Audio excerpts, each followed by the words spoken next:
السلام عليكم وأسعد الله مساءكم.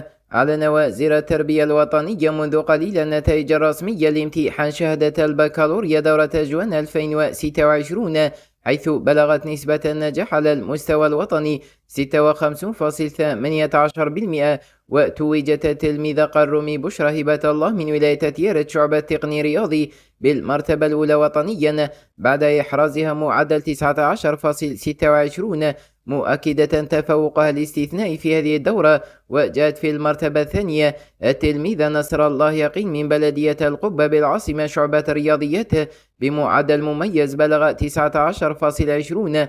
أما المرتبة الثالثة وطنيا فكانت من نصيب التلميذة سعال زينب دعاء من بلدية العاشور بالجزائر العاصمة شعبة علوم تجريبية بعدما حققت معدل 19.16. وتعكس هذه النتائج المستوى العلمي المرموق والذي أبان عنه المتفوقون ثلاث الأوائل، كما تجسد حجم الجهود والتي بذلها التلاميذ طيلة الموسم الدراسي في دورة اتسمت بالمنافسة القوية والتميز الأكاديمي.